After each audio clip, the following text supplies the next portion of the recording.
Olá pessoal, tudo bom com vocês? Sejam bem-vindos ao seu canal de matemática, Matemática em Clique. Na aula de hoje vamos falar sobre medidas de tendência central para dados agrupados, né? O nosso novo podcast, né? Na verdade, esse encontro de hoje é o podcast especial sobre esse tema. A gente está fazendo aí uma série, né, de podcasts relacionados aí com o impacto da ciência em nossa vida. Depois tivemos um podcast sobre pesquisa qualitativa e quantitativa, dados agrupados, e quando você chega nesses dados agrupados, que é essa tabela de distribuição de frequência, um exemplo, né, que nós temos aqui na tela que eu falei no último podcast, se você quiser trabalhar medidas de tendência central, o que são medidas de tendência central? São moda, mediana e média. Por que esse nome, medidas de tendência central? Porque elas são medidas que geralmente estão no meio das informações, elas tendem, né, a estar próximas do meio das informações no geral.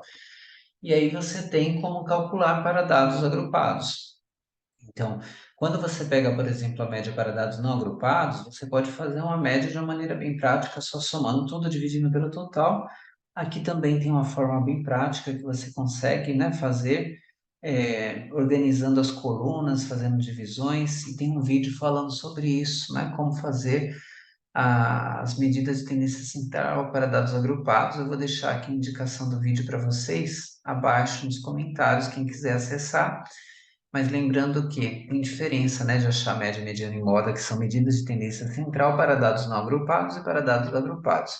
Uma tabela de distribuição de frequência como essa, que seriam dados agrupados, você tem que seguir uma sequência lógica, né, organizar as colunas para somar, dividir e chegar no valor das médias, medianas e modas, né? Lembrando que moda é o valor que mais se repete, mediana é o valor que está exatamente no meio, dividindo metade em metade, e a média já é amplamente conhecida, a gente sempre trabalha no nosso dia a dia, até para pequenas quantidades, mas quando você tem uma tabela que já está estruturada como essa, né, dados agrupados, você precisa ter uma metodologia de calcular, de como calcular, né, a média, principalmente a média, mediana e a moda, mas falando da média nesse momento, de uma maneira bem organizada para que você possa fazer o cálculo e vai te ajudar a trabalhar com a média dos dados agrupados. Então, não deixe de assistir o vídeo que eu vou deixar indicado aqui embaixo, tá bom?